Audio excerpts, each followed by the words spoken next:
This is an age of disruption, of profound revolutionary change. What we're really asking ministers is to empower the ambassadors. The only thing that you really push forth is the truth. You don't see many women represented when it comes to the decisions as to how to handle the pandemic.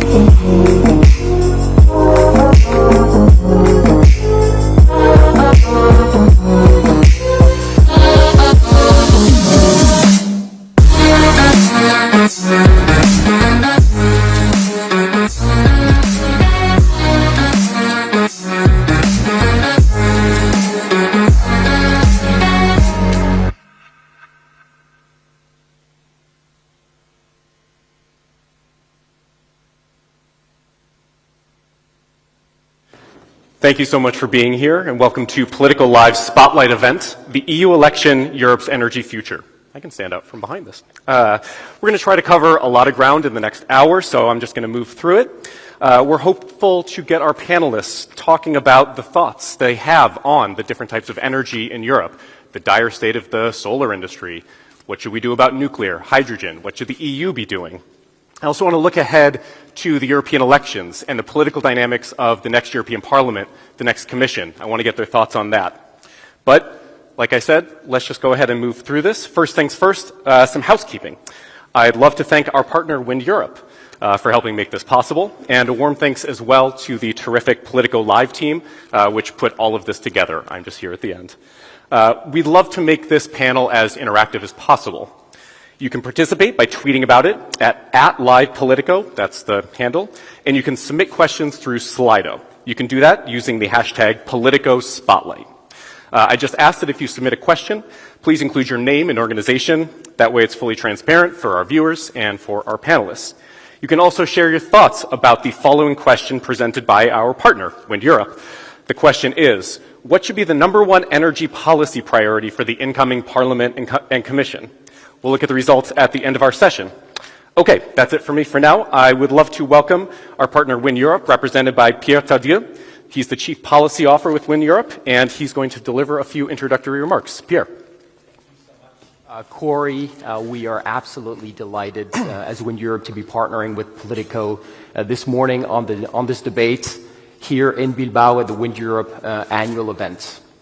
The outgoing European Parliament has a lot to be proud of, from increasing massively the renewable energy target to navigating an energy crisis, protecting vulnerable consumers while maintaining investment signals for renewables, and finally starting to lay the groundwork for an industrial policy in renewables. All this underpinned by the commitment to become climate neutral before 2050. Let's take a minute to pause on that. Climate neutrality by 2050. It's not a political promise. It's not an aspiration. It's the law. Which means that if my 3-year-old son decides to have children of his own one day, they will grow up in a climate neutral Europe.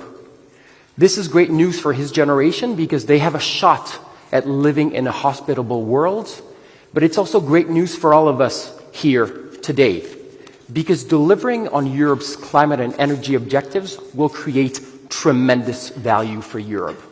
Take wind, for example.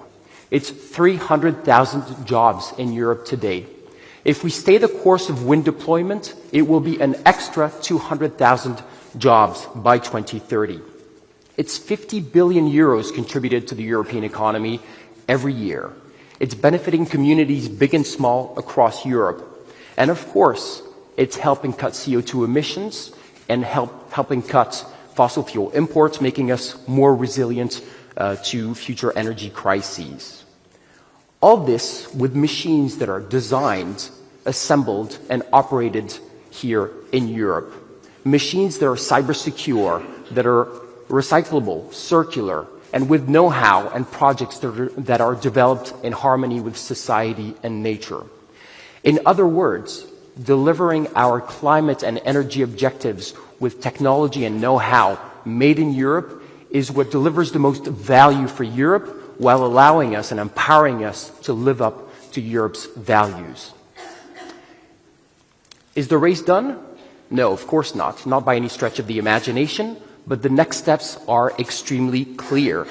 1, investing massively in our aging electricity grids.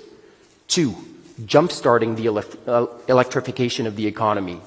3, continuing to boost our clean tech supply chains. So we're delighted to hear from 5 legislators from across Europe and across the political spectrum, because we believe that out of spirited, open and frank debate will come sensible solutions. This is the essence of democracy, which is also why we all need to get involved here in the room and online, to engage in these elections from 6 to 9 June, to go out and vote, but also to take along our families, our friends, our colleagues, because democracy cannot be taken for granted. It's fragile. It relies on all of us doing our civic duty, and all of us doing our part, however small it may feel, in delivering Europe's climate and energy future. Thank you. Looking forward to the debate. Thank you, Pierre.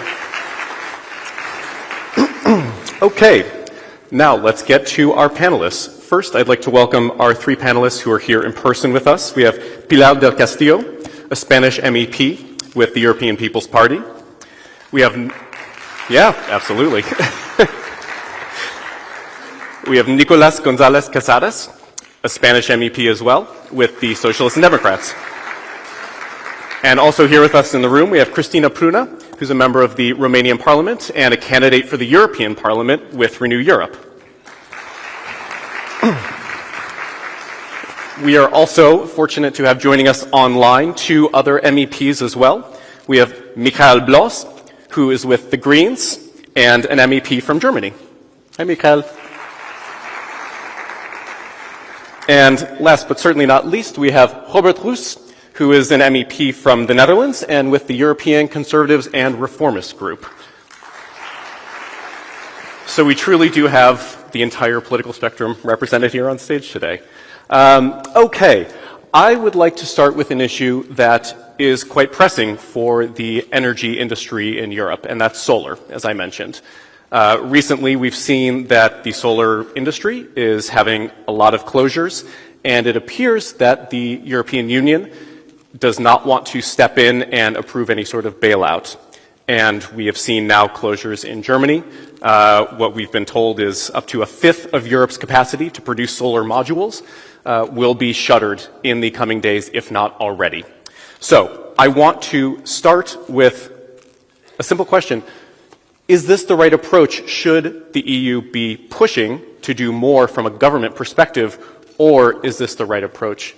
Pilar, I'll start with you. Well, first of all, thank you very much for the organizers of this wind event 2024, and thank you very much for Politico, which is so much close to us in Brussels, for bringing us here for this debate.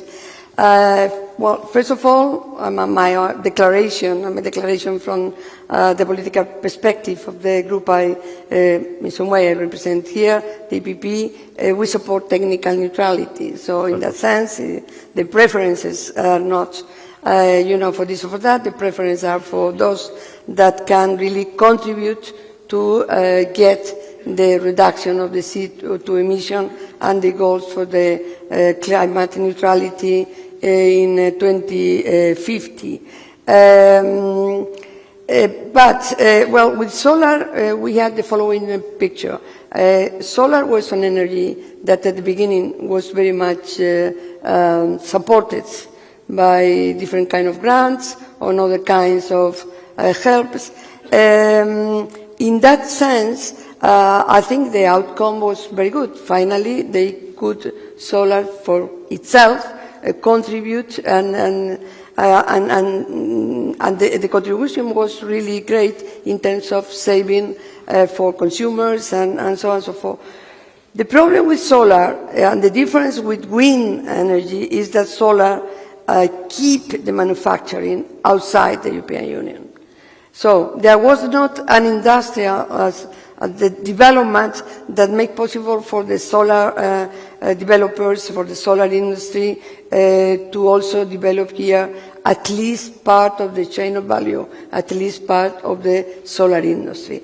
I think One, and I like this reasoning, when the 2020 targets, emission renewables efficiency for 2020 were agreed, many forgot that there was another 20 targets to reach 20% of GDP for manufacturing activities in solar. So if we want to avoid the creation of new vulnerabilities, decarbonization must go hand in hand with reindustrialization. And in that sense, I think the success story of the wind energy sector was something to take into account for the solar ones. Michael, I want to bring you in because I saw a smile early during that answer. I want to see what you're responding to and what your take is on the current situation. Should the EU be doing more? Oh. I mean, we are in a situation that most of, over 90% of the solar comes from China, so we are very much dependent on it. And we must not be naive. Solar and wind, the renewables, these are the sources for energy in the future. And who knows how to build them, who controls them, has a lot of power. So China is very much interested in not having a European solar industry. They are currently, pushing all of their solar panels onto the European market. They're destroying the little industry that we have. And I believe if now the industry that is there, it goes, they have to close the factories. That means that investment into new industry in the future will be much less likely, because it will be the second time that Europe loses its solar industry. So it is really of high priority that Europe steps in and does something about it. And it would be easy. I mean, one thing could be to help those manufacturers that are producing right now. For instance, I was proposing to have a 1 million solar school rooftops program from the European level, so they buy off the solar panels that are currently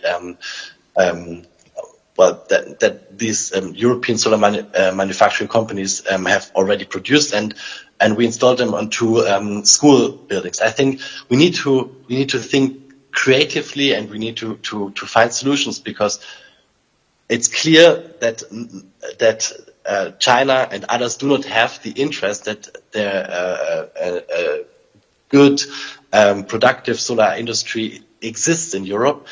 But we also know that if we do not have it in Europe ourselves, we will be vulnerable in the next years to come. So it is important that we do something now, and really not understandable why the Commission is not doing anything. I can only explain it with some kind of old free trade mentality, which is really of the past. We must not be naive. So you mentioned China, which is obviously looming over a lot of this conversation. I want to get a sense from the panel. Should the Commission open an investigation into Chinese subsidies of solar panels similar to what they did with electric vehicles? Does anyone here support that move? Nicolas? Yes, I support that, but I strongly support the energy transition. I mean that we have to invest in renewables and also invest in our autonomy, in our independence when it comes to the energy production, and also in the elements that we use to produce energy, the industry of producing energy in Europe. So I see it two different ways. The first way is to massive deploy renewables, but in parallel, we have to invest in create and support our European industry. You mentioned the solar panels coming from China. Mm-hmm. It's true, very, very cheap, but they are trying to undermine the other companies in the different blocks in Europe and also in the US, and they are investing also in new manufacturing sites in Europe. But in any case, they are paying for that. I have read recently that Longi, the main manufacturer, are suffering for these low prices, because if you sell something that is very, very, very low, in future your company is going to be less valuable I mean, they are suffering also for that. But don't forget one thing. We are putting the main view, the objective in solar panels coming from China. We are in the Congress in the event of Wind Europe. And don't forget that a lot of steel of the wind towers produced in Europe came from China. So don't be naive also in that. We need also an European supply and to trust, to ensure that our energy transition happens in Europe, also in other sectors like the steel sector. So don't forget that. Solar panels are very important. We cannot stop buying solar panels from China. We cannot stop buying Chinese or Turkish steel from outside. But in any case, we must invest in our strategic autonomy. And the Commission should have to do more and more. And let me say one thing before this remark, that now we have Next Generation EU, we have fresh funds, but this will be over in the next mandate. Probably we will need another funds for this green transition and all the clean tech. So that actually is a nice segue. Robert, I want to bring you in on that point about new funds because there is a repeated and sometimes urgent call for more public money going into renewables, yet the current political trends and what we've seen recently in the EU is that there is not necessarily much desire to adopt new funds. We saw the STEP program, for instance, have all of its clean tech, new money, I should say, all of its new money reduced, and the 1.5 billion, I believe, was put towards defense spending in the end. So, Robert, what do you think about this concept of bringing new money towards European-based industry, which I know is something that, as we discussed, is something that you're focused on, but how do you develop European-based industry if there is not the public money being earmarked for it? We cannot build an economy on a mountain of debt. We cannot give all this debt to our next generation. So I'm not very in favor to bringing new money and creating more debt. We, as Europe, we made a mistake. We started the transition phasing out all our reliable energy sources without a very good plan. There was no plan at all. There was ideology. And the problem with that is now we depend on China. If it's about electric cars or solar panels, it doesn't matter. Also wind turbines. The raw materials are coming from China. If we have an industry over here, we still depend on China. But this is not. This should not be a surprise. We knew that up front, and still we faced our reliable energy sources. Now we face deindustrialization and our industry moving away from Europe. I think we should go back to the basis. First, start to empower our industry, and from there we can make a plan, because maybe we have the raw materials, but we don't know. If we don't have them, we still depend on China. And it's good that the Commission is looking into what is happening, maybe putting tariffs on the import. We did that before. But if we don't have another solution for ourselves, it doesn't make sense. First, we have to get into a realistic industry plan before we start making all these moves. Michael, a quick response before I want to move on to a question about Romania specifically. But Michael, a quick response. I see you're having some, you have something you want to say, clearly. No, I mean, I just tried to make sense of what has just been said, and I couldn't, because sure, we need to have an industry plan, but basically, if we are not investing, we currently see that there is the Inflation Reduction Act with $430 billion. We saw that in 2023, China invested in its clean tech $820 billion. So, like, if Europe is not investing, it will, I mean, the others will just, take overtake it. So the industry plan has to be there, but the industry plan means that there is currently a race happening globally.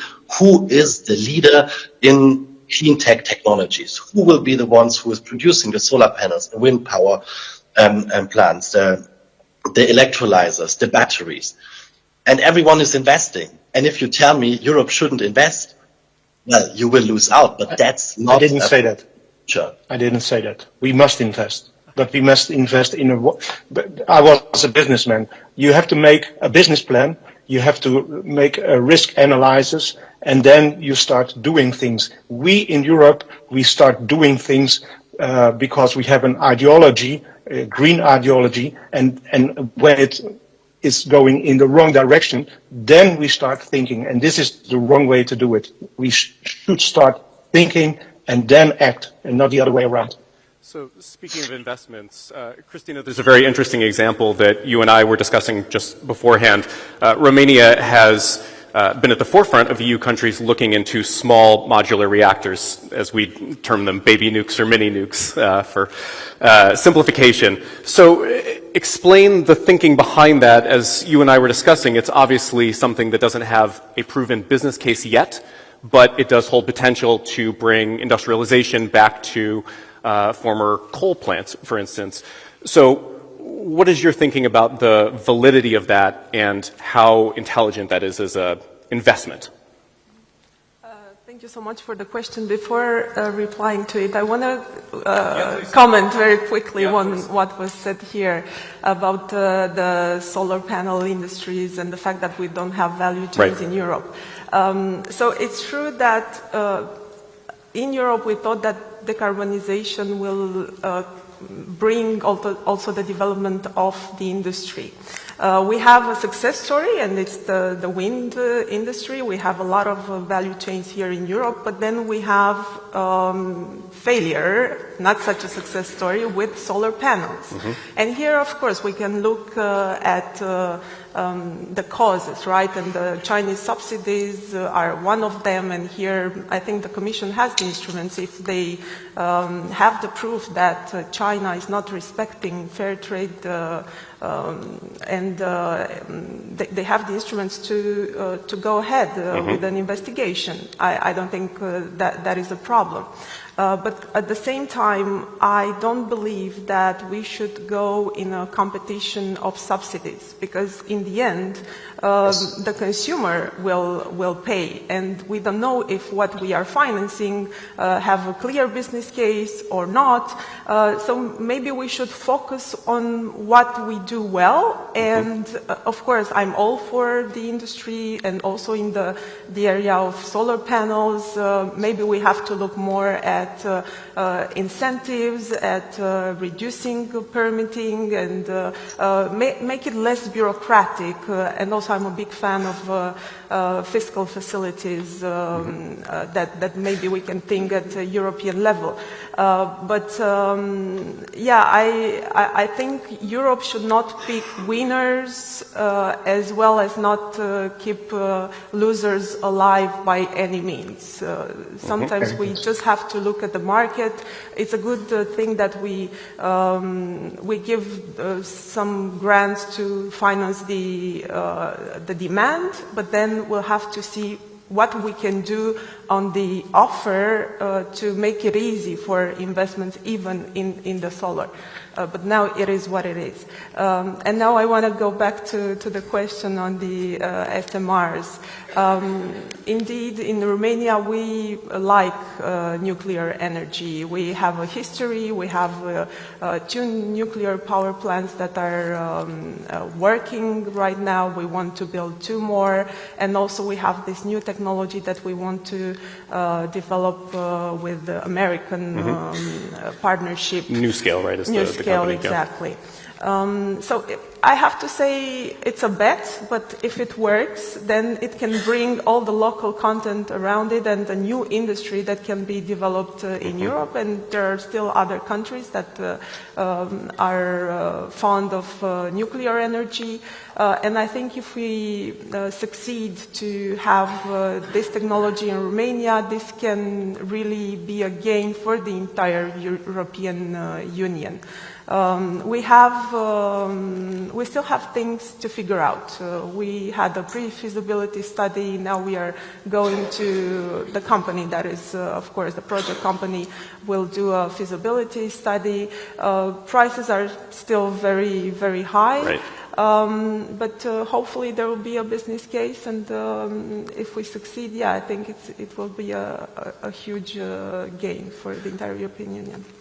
Pilar, I know you wanted to come in. Yes, I want to jump to another aspect, to another factor or variable that it is decisive in the situation which Europe it is, which is not to have with China manufacturing solar or having the raw material. That's fantastic. But when I read that China has 70% of the gallium and the germanium. There was the two names that, in one way it was the origin of the name of the two big countries in the European Union, the raw material gallium and the raw material germanium. The 70% is owned by China. This is an anecdote, but I think it was very funny. This is because I bring it here now. But beyond that, I want to refer to regulation. When we compare with China, there is a number of things that we can do to compare with this. We were talking about manufacturing. We have to have more manufacturing here in solar, for example, or at least part of it. All the companies have to be associated with all the companies in China and so on and so forth. But what about regulation? What about regulation? We cannot compare with China because there are two units that in terms of institutional dimensions cannot be compared because they decided to do something and they decided to do something in all areas, in all respect, and they do it. You cannot compare that. But what about our regulation? I think, we know what we have been doing this term, and we must focus on the coming future in legislative terms in the European institutions, starting at the end of in July 2024, based on the experience of what we have done. I think it is extremely important to reinforce, develop a closer energy market in the European Union, a more integrated one. We need to have more energy interconnection, more coordination among member states, more integrated internal market, and the important thing, how, based on liberalization, market-based price formation, non-discriminatory rules, and tariffs for access to grids, and so on and so forth. I think, for example, and this was very important, that we managed to finally include, this is the base of the review of the regulation for the electricity market, stable energy prices are of paramount importance to promote investments in the energy transition. I think without this certainty, without this security, it's impossible to have the proper investment from the market, which is so essential. So I think we need to end with the red tapes, we need to reduce administrative procedures, streamline, there should be an action plan to reduce administrative burden for companies that want to invest in energy transition, including one-stop shop, renewable zoning maps, and better grid infrastructure, as I said. So all of this is extremely important, and only one thing more, and I probably finish with this. Don't forget that the better ally, indeed, of the energy sector is the digital sector. The energy sector and the digital sector is a winning alliance. more and more and more. I saw that there is a panel on wind and the digitalization and so on and so forth. I think this is exactly the connection that can give us the best in terms of innovation, in terms of competitiveness, as well of the review of the burdens we have in the regulatory dimension. What we have to do next is not to do so many regulations only when is exactly needed, but we have to follow the implementation of what we have agreed that should be the mainstream of our action in the next coming years, in my view. So much of what you're speaking to is the Green Deal as well. We are moving from the legislative phase to the implementation phase. We have seen, as we all know, that there has been a backlash across Europe against many green policies. We've seen in the European Parliament, with you guys, difficulty getting some of the Green Deal files across the finish line. The nature restoration law comes to mind. So I want to take a question from Slido here that is getting some attention and thumbs up. If we're looking ahead to the future of the Green Deal, it does seem that based on what the EU report, the Commission reports that are coming out about what needs to occur in the coming decades, they will need to, we have it right up there. Well, let's go ahead and read it then. That there will need to be continued ambition from governments to implement the Green Deal. Does that mean the EU budget needs to be increased? If so, where is that money coming from? Because there, as we were talking about, does not seem to be the energy there for that right now. Nicolas. First, I said before that we need also more money and fresh money. And when we finalize Next Generation EU, probably we will need more funds, new fresh funds, and probably used in the same way that Next Generation was created. But let me say one thing that I want to say, because I have listened some things that I want to puntualize. Yes, I have an ideology. My ideology, I'm social democrat. Everybody has here an ideology. But we have a fact, a scientific fact, that we have a climate change. The temperature of our world is getting hot and rise and rise and rise. The proofs and the evidence are here, and we must fight against that. And how we can fight? There are two different solutions. One is efficiency, of course, we need efficiency, but the other is very clear. Green technologies. And now the green technologies prove and that are affordable and efficient are solar and wind. So we can invest in other things, it's true. We have to be taking all the solutions that we can have. But it's clear that solar and wind are the fastest way for the energy transition and to decarbonize our economy, and are also an industrial opportunity for Europe. So we need to invest in that. We need to invest in that because we can help the planet, we can decrease our emissions, and we can create a new clean economy with an industrial transition also. Because the industry of the future is not the one that we knew before. It's a new one. And we need to happen here in Europe. We are now in a country that has, in this moment, probably 70 or 80% of the energy mix with clean technologies, with renewable sources. And probably we have now the most affordable electricity in Europe. So electricity and affordable energy is one of the main drivers of this industrial transition.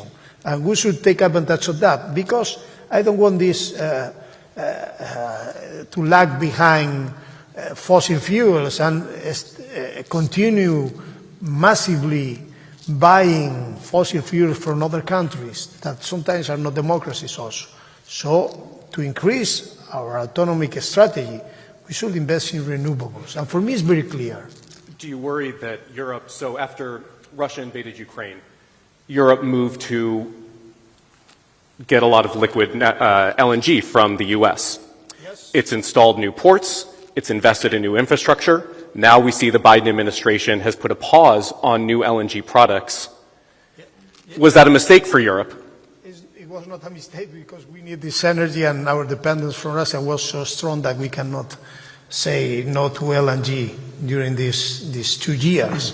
But now we are realizing that we have to invest more in renewables. In Spain, we didn't invest in this LNG terminal because we have it, and we help Europe to supply LNG and fossil gas. But we don't want really this business. Yeah.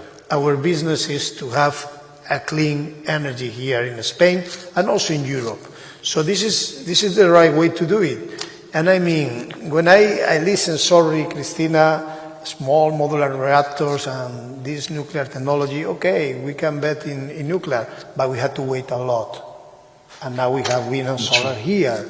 But 1 second, does anybody in the room have a small modular nuclear reactor? In the pocket. It's that tiny. Can I react on that? Yeah, yes, please. You know, the fossil fuel industry is as stable as possible. We invested so much money already in renewables, but still the fossil fuel energy is between 80 and 85% because energy demand is growing, and renewables are only on top of that. And in Spain, you have a wonderful nuclear reactor, and your socialist people are shutting these nuclear reactor down. So it's not about investing in small modular reactors. It's keeping the very efficient, clean, and also without free of CO2 energy. It's not the way to go. And yes, there are small modular reactors already working and not in Europe, but Russia has them already, and there is a huge development. And this is really the way to go.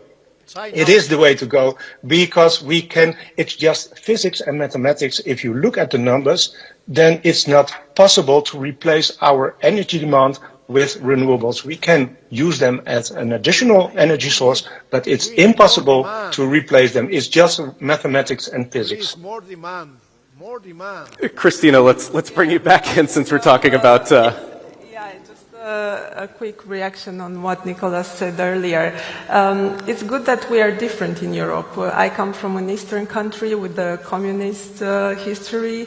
It was a very big success that in communist era we took this decision to go to nuclear, but not with the Russian technology, with Canadian technology, by the way.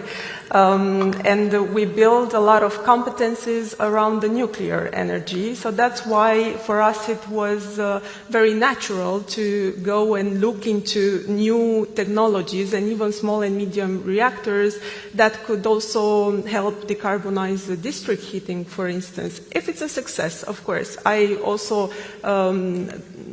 think that we need to wait and see. It's not 100% sure that we'll have this technology, but if it will happen, then I think it will be good for all of us. On the other side, also, I want to say something about Romania. We are also huge fans of gas because we are producers of natural gas. We still have some reserves in the Black Sea that we want to exploit. And even though in Europe there's sentiment against gas, natural gas, for us it will be very good to ensure the energy security not only of Romania but also in the region. And I'm talking about Moldova, I'm talking about Ukraine, why not? So I think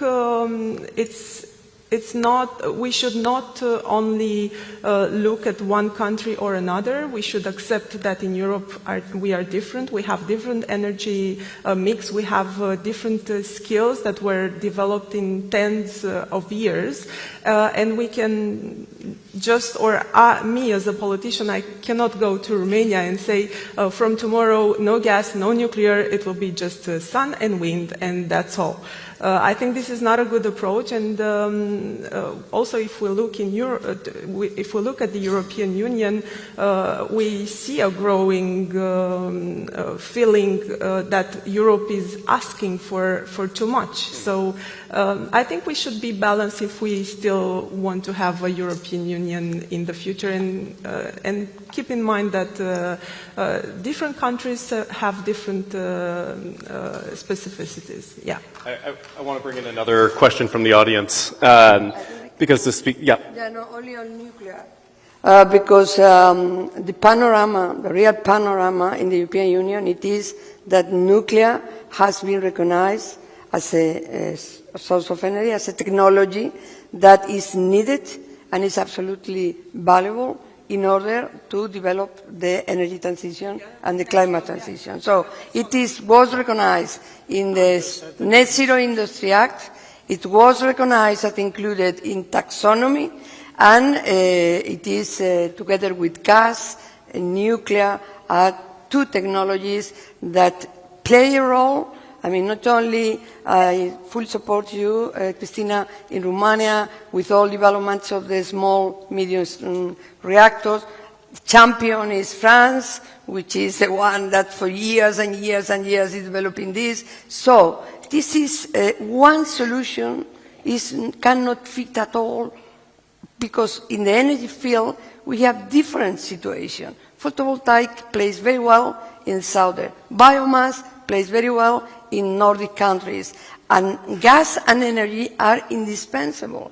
And this is something that we have to recognize. This is the setting. And starting, and playing in that setting, we have to give it to all these sources of energy and technologies the right place in order to get the goals of decarbonization. Because if not, will be just a story that we never can get there.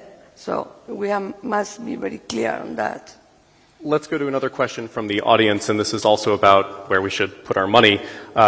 Electricity grid investments. That's another area that's been identified as sorely lacking, an area where the Commission has stressed, as you can see the question says, has stressed a vast investment deficit here, and has pointed out that regulation on this subject is a major challenge. So given the political climate and what the expectations are in the upcoming Parliament elections, European Parliament elections this summer, what can be done in this regard to ensure those investments?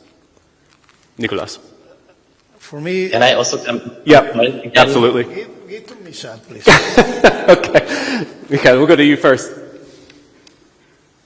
Okay, thanks a lot. Nico and we negotiated the electricity market design. It was a great experience. I was always pushing a lot for that technologies like nuclear, they would work on the market. But they don't. I mean, do you know any nuclear power station that works without subsidies? Do you know any private insurance company that would insure a nuclear reactor? No.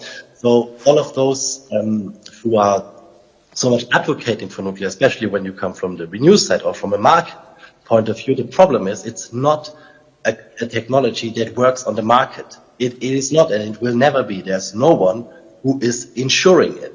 So I think that's the first question that you need to answer if you're so much a fan of it. Like, would it work at some point on the market? And unfortunately, it will not. Secondly, I think what the impact of the war on Ukraine on Europe was that gas was used as a weapon against Europe. And energy policy was used as a weapon against Europe. And what we took from it was, if we want to be sovereign, if we want to, as Europe, are able to make our own decisions, we need to move away from being blackmailed.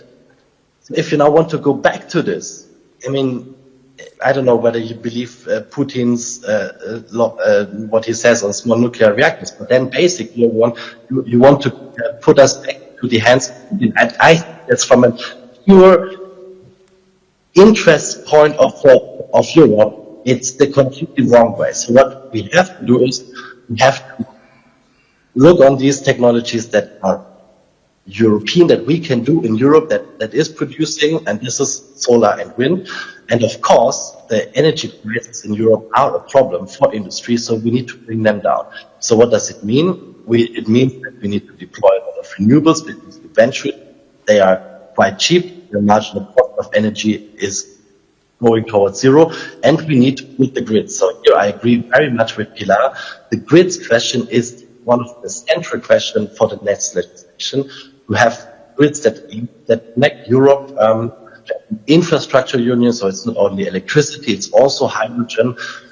Make sure that the great electricity from the Iberian Peninsula can actually go to the rest of Europe, and France is not blocking it by not building the grids. So this should be really tantamount, and this should be one of the main projects.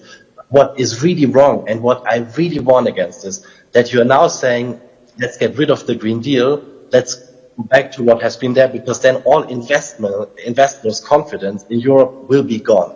Then nothing will happen. This would mean industrialization. If you're now saying we stop, lots of companies have already invested into the green transformation, and we stop it, this will kill it. So, Robert, I saw you smiling early on, and I want to give you a chance to quickly respond. And then I also want to ask you a question that I see coming in from the audience. But we have about 5-10 minutes left. After that, I want to get people's view about Donald Trump, the perpetual elephant in the room. So prepare yourself. I'm coming back to that shortly. Robert, let me give you a chance to respond quickly to that. And then I also want to ask you, we have a question here about your view on Europe's reliance on imports of fossil fuels. Is that an ideological decision, is the question we have from the audience. First, our grid. Our grid is not designed to have a decentralized energy production. Our grid was designed to have a central energy production, and that's why the grid is really a problem. Companies in the Netherlands are waiting for years to get to be connected on the grid. That's really a problem. So the more renewables we have, the bigger the problem. That's why we need nuclear power, because then you replace the coal-fired power plant with nuclear power, and the grid is very accessible. We have to do some work, but not as much as we have to do it now. Then the question about the energy dependence with fossil fuel. No, if we have learned one thing during COVID, is we should not rely on other parts of the world. We should be energy independent. It's a matter of national security. So also because of that, we need nuclear energy. Because the uranium is available everywhere, also in very safe countries. It's really technology. We should make, let's say, an Airbus for nuclear energy. So this is a huge industry for Europe, and this is real innovation. Wind turbines and solar panels is not real innovation, and this is, as far as I'm concerned, the way to go. Yeah, Nicholas, jump in. No. And then we can pivot to... That solar and wind is not innovation. This is very funny, but for me, I want to mention one thing. You mentioned grids. In the electricity market design and the reform we made, we have agreed that we need anticipatory investments in order to have the grids ready for the decentralized process, because we are also democratizing the electricity market, the new right to share energy and other possibilities that we are creating are very important for the electricity sector in future.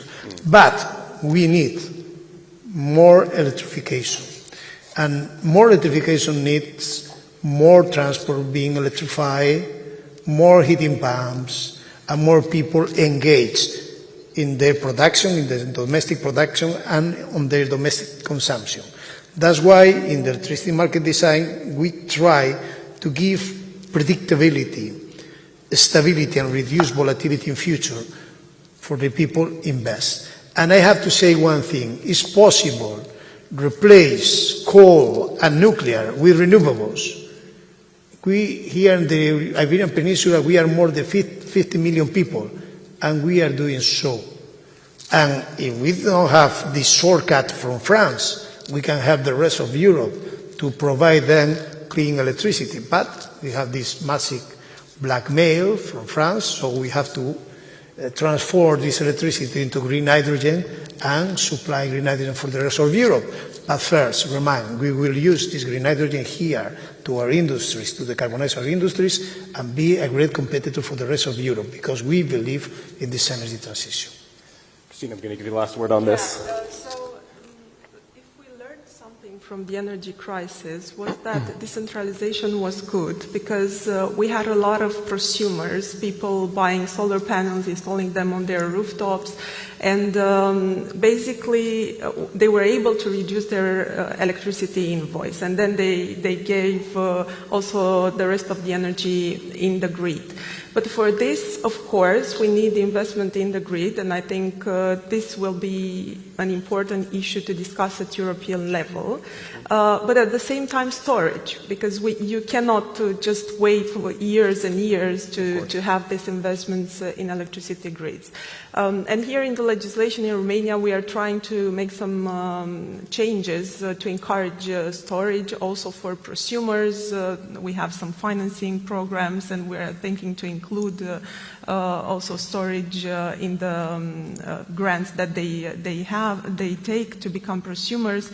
But I have to say I'm a huge fan of decentralization, and I think this is the way forward, and I think also that distribution and transportation operators should, and I know they are working on their investment plans to upgrade the grid.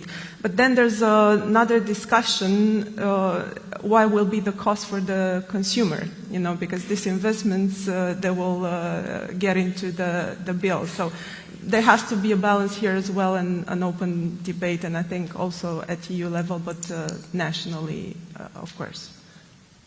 Pivoting topics to a final question from me. Donald Trump, as I mentioned, obviously could become president.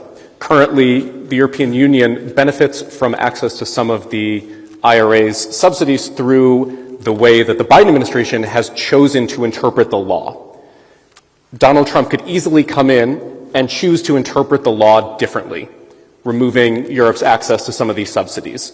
Is that a concern that is on your mind? Is that something that is being discussed in the European Parliament? Is there any sort of thinking about what Europe could do if that is ultimately the case? And I'll just throw it out there, to all of you.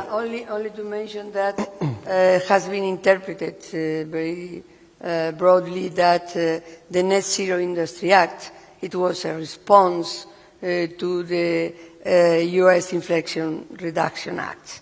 And it is and it's not. We take into consideration the amount of money that is available to invest in all this. I mean, we have, on the one side, the US, the overall spending of around, that was the decision, that is only an estimation in the beginning, but it is around 369 billion. The EU's recovery and resilience facilities amount, as we all know, was 648 billion to be invested till 26, and 37 of it is precisely for go to energy, climate and environment, which means about 240 billion. But to this amount, we have in the European Union to add EU programs dedicated to energy and climate, such as Horizon Europe, Connecting Europe, and the Innovation Fund, as well, of course, of the national programs. If we take all this into account, in big terms, EU is probably in a better position vis-à-vis to the US. But it is true that the different philosophies in terms of tax relief for operating costs in the US versus public funds for investment in the EU might play in favor of the US in terms of the efficiency of this amount. I think, beyond that, to speculate on what could happen if Donald Trump come back with all this is very difficult. I think more or less the American First will be again at the top level and will be stronger. But we are companions.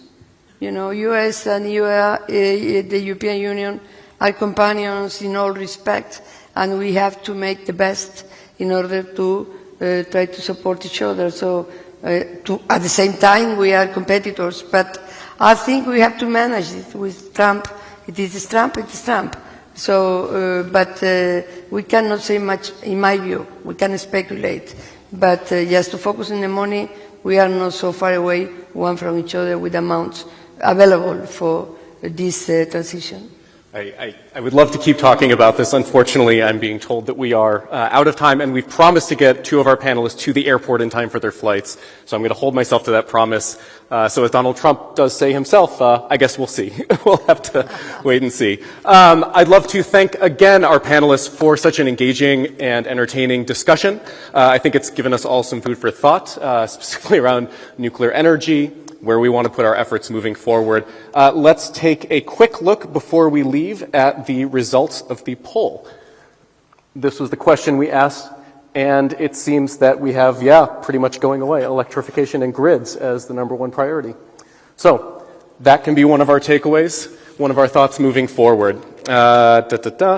Okay, I think that's about it. Thank you to the audience. Thank you for joining us in person. Thank you for tuning in online. To our speakers again on the stage, and to our speakers joining us remotely. And finally, once again, a big thank you to our partner Wind Europe for making this event possible. We'd love to, as always, hear your feedback. Feel free to email us about the event at live@politico.eu. You can also check out our Politico events website. That is politico.eu/events. That'll give you the latest lineup for all of our events if you're Politico diehards and want to come to more of these. So thank you again to everyone for participating, and enjoy the rest of the day. Thank you.